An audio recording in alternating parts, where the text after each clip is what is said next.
ഇന്നിപ്പോ നമ്മള് ഒരു ചുളിഞ്ഞ സംഗതി, എന്തെങ്കിലും ഒരു വസ്തു ചുളിഞ്ഞത് എങ്ങനെയാണ് വരച്ചിട്ടാക്കുക, അത് നമ്മൾ പെയിന്റിങ്ങിൽ എങ്ങനെ ചെയ്താൽ എങ്ങനെ ഇരിക്കും എന്നുള്ളതിനെ കുറിച്ച് ആയിക്കോട്ടെ ഇന്നത്തെ വിഷയം. അപ്പൊ അത് പഠിക്കാൻ താല്പര്യമുള്ളവരൊക്കെ നമ്മളെ ഈ ചുമരുമൊക്കെ ശ്രദ്ധിക്കട്ടാ. ഒരുപാട് കൊല്ലങ്ങൾക്ക് മുമ്പുള്ള ഒരു കഥ എനിക്കിപ്പോൾ ഇങ്ങനെ ഓർമ്മ വരികയാണ്. അത് കുറേ മുമ്പ് ഞാൻ വായിച്ചതാണെന്ന് തോന്നുന്നുണ്ട്. ഏതോ ഒരു പുസ്തകത്തിൽ എപ്പോൾ വായിച്ചതാണ് എന്നൊന്നും എനിക്ക് ഓർമ്മയില്ല. ഏതായാലും പറഞ്ഞുതരാം. ഇപ്പം നമ്മളെ നാട്ടിൽ ഈ ജനാധിപത്യ ഭരണത്തിൻ്റെ മുമ്പൊക്കെ രാജഭരണമായിരുന്നല്ലോ. ഓരോ രാജാക്കന്മാരായിരുന്നു ഭരിച്ചിരുന്നത്. അന്ന് മിക്ക രാജാക്കന്മാർക്കും എന്തെങ്കിലും കലാകഴിവുള്ള ആളുകളെ കണ്ടാൽ ഭയങ്കര താല്പര്യമുള്ളതെന്ന്. പാട്ടായാലും ഡാൻസ് ആയാലും എന്ത് പരിപാടിയാണെന്ന് വെച്ചാലും അത് അവരെ കൊട്ടാരത്തിൽ കൊണ്ടുപോയി അവതരിപ്പിക്കുക. അങ്ങനെ ആ കല എന്ത് പരിപാടിയാണെന്ന് വെച്ചാലും അതിനെ പ്രോത്സാഹിപ്പിക്കുക, അത് അവതരിപ്പിച്ച ആളുകൾക്ക് നല്ല പാരിതോഷികങ്ങൾ കൊടുക്കുക. അങ്ങനെയൊക്കെയുള്ള സ്വഭാവക്കാരായിരുന്നു കൂടുതലും ഈ രാജാക്കന്മാരുണ്ടായിരുന്നത്. ആ കാലഘട്ടത്തിൽ ഒരിക്കൽ ഒരു രാജാവ്, ഞാനിപ്പോൾ ഇത് എവിടെ വായിച്ചതായിട്ടാണ് എനിക്ക് ഓർമ്മട്ട, എന്നാണ് വായിച്ചതെന്നൊന്നും എനിക്ക് ഓർമ്മയില്ല. ഏതായാലും ഒരു രാജാവ് നല്ലൊരു കലാകാരനെ കണ്ടു. അങ്ങനെ ആ കലാകാരനോട് ആ രാജാവിൻ്റെ കൊട്ടാരത്തിൽ വന്നു കണ്ട് നല്ലൊരു ചിത്രം വരച്ചു തരാൻ രാജാവ് ആ കലാകാരനോട് ആവശ്യപ്പെട്ടു. എന്നാൽ പിന്നെ രാജാവിന് നല്ലൊരു ചിത്രം വരച്ചു കൊടുക്കാമെന്നും കരുതിക്കാണ്ട് രാജാവിൻ്റെ കൊട്ടാരത്തേക്ക് ഈ കലാകാരൻ നല്ലൊരു ചിത്രം വരക്കാനായിട്ട് ഇങ്ങനെ ചെന്ന് രാജാവ് ഈ കലാകാരനെ സ്വീകരിച്ചിരുത്തി അയാൾക്ക് പാരിതോഷികങ്ങളൊക്കെ ആദ്യം തന്നെ കൊടുത്ത് നന്നായി സൽക്കരിച്ചതിന് ശേഷം രാജാവ് ഈ കലാകാരനോട് ചിത്രം വരക്കാനുള്ള ഏരിയ കാണിച്ചു കൊടുത്തു. ഈ ഭാഗത്ത് നല്ലൊരു ചിത്രം വരക്കണം എന്നൊക്കെ പറഞ്ഞ് ചിത്രകാരനോട് രാജാവ് ചിത്രം വരക്കാൻ ഏൽപ്പിച്ചതിന് ശേഷം ചിത്രകാരനോടായി രാജാവ് വേറൊരു കാര്യം കൂടെ പറഞ്ഞ്, ആര് വന്ന് ഈ ചിത്രം കണ്ടു കഴിഞ്ഞാലും വളരെ കൗതുകമുള്ളൊരു ചിത്രമായിരിക്കണം.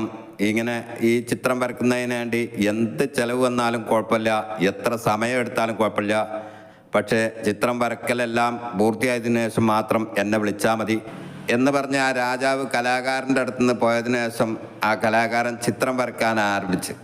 അങ്ങനെ ചിത്രം വരൻ്റെ എല്ലാ പരിപാടികളും കഴിഞ്ഞതിന് ശേഷം ചിത്രം വര കഴിഞ്ഞു എന്നുള്ള വിവരം രാജാവിനെ അറിയിക്കാനായിട്ട് ഈ കലാകാരൻ ദൂതനെ പറഞ്ഞയച്ചു. രാജാവ് വളരെ ആകാംക്ഷയോടുകൂടി താൻ ചിത്രം വരക്കാൻ ഏൽപ്പിച്ച ഭാഗത്തേക്ക് ആ കലാകാരൻ്റെ ചിത്രം കാണാനായിട്ട് എത്തിയപ്പോൾ രാജാവിന് അവിടെ ഒന്നും കാണാൻ പറ്റിയില്ല. ഒരു ചിത്രം വരക്കാൻ ഏൽപ്പിച്ചിട്ട് ദിവസങ്ങളായിട്ടും ഒരു ചിത്രം വരക്കാതെ ചിത്രം വര കഴിഞ്ഞെന്ന് പറഞ്ഞുകൊണ്ട് എന്നെ വിളിച്ചെത്തിക്കാണ്ട് പറ്റിക്കുകയാണെന്ന് ചോദിച്ചുകാണ്ട് കലാകാരൻ്റെ നേർക്ക് രാജാവ് കിടത്തിയിരിഞ്ഞ് എവിടെയുടെ ചിത്രം എന്ന് ചോദിച്ചുകാണ്ട്. അപ്പോൾ ആ കലാകാരൻ രാജാവിനോട് പറഞ്ഞ്, പ്രഭു ആ കാണുന്നതാണ് ചിത്രം എന്ന് പറഞ്ഞ ഭാഗത്തേക്ക് രാജാവ് തിരിഞ്ഞു നോക്കുമ്പോൾ ഒരു കർട്ടൻ മാത്രമാണ് അവിടെ കാണാൻ കഴിഞ്ഞത്.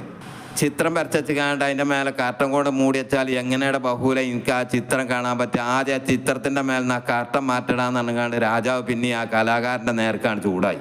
രാജാവ് ചൂടായപ്പോൾ തിരിച്ചും ചൂടാവണമെന്നൊക്കെ ഈ കലാകാരന് തോന്നിയിരിക്കണമെങ്കിലും തൽക്കാലം തടി കേടാവാതെ അവിടുന്ന് കഴിച്ചിലാവണമെങ്കിൽ രാജാവിനോട് ചൂടായാൽ ശരിയാവില്ല എന്നുള്ളതുകൊണ്ട് രാജാവിനോട് കാര്യങ്ങൾ പറഞ്ഞ് മനസ്സിലാക്കി.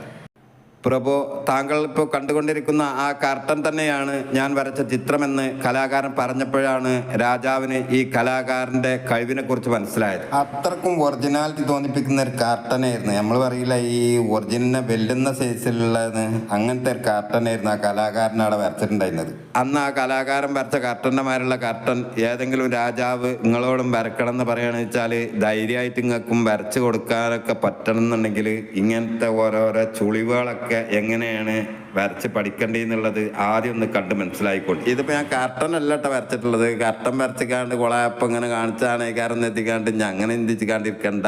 ഇങ്ങനെ ചുളിഞ്ഞ വസ്തു വരച്ച് കഴിഞ്ഞതിൻ്റെ ശേഷമാണ് പണ്ടത്തെ ഈ രാജാവിൻ്റെ മുമ്പിൽ കർട്ടൻ വരച്ച കഥ ഓർമ്മ വന്നത്. അപ്പോൾ അത് പറഞ്ഞെന്ന് മാത്രമേ ഉള്ളൂ. ഏതായാലും ഇപ്പോൾ നീല, കറുപ്പ്, വെള്ള അങ്ങനത്തെ തരത്തിലുള്ള 3 വാട്ടർ എമൽഷൻ കളറുകൾ എടുത്തിട്ടാണ് ഇങ്ങനെ ചെയ്തിട്ടുള്ളത്. നിങ്ങൾക്ക് എന്തെങ്കിലുമൊക്കെ സംശയം തോന്നുകയാണെന്ന് വെച്ചാൽ നമ്മളെ ഈ വീഡിയോൻ്റെ താഴെ ഉണ്ടാവുന്ന കമൻറ്റ് ബോക്സിൽ ഒന്നുകൂടി എഴുതി ചോദിച്ചുകൊണ്ട് ഞാൻ അപ്പോൾ പറഞ്ഞു തരും ചെയ്യേണ്ടത്. ചുളിഞ്ഞ വസ്തുവിൻ്റെ പെയിന്റിംഗ് ഇപ്പോൾ തൽക്കാലം പൂർത്തിയായിട്ടുണ്ട്. നിങ്ങൾ കണ്ടില്ല, നല്ല ഒരു നീല കളർ, നീലയും വെള്ളയും കറുപ്പും അങ്ങനെ 3 കളർ മാത്രമായിരുന്നു ഇപ്പോൾ ഇതിന് ഉപയോഗിച്ചിട്ടുള്ളത്. ഇനിയിപ്പോൾ ഇതിലേറെ നല്ല ഭംഗിയുള്ള ഒരു വീഡിയോ ആയിട്ട് ചിലപ്പോൾ എത്രയും പെട്ടെന്ന് എന്നെ പറ്റുക നോക്കട്ടെ. പറ്റുകയാണെന്ന് വെച്ചാൽ ഇന്നലെ വരാം. അപ്പോൾ എത്രയും പെട്ടെന്ന് വരാൻ കഴിയട്ടെ എന്ന് പ്രാർത്ഥിച്ചുകൊണ്ട് ഇപ്പോൾ ഞാൻ പോവാം.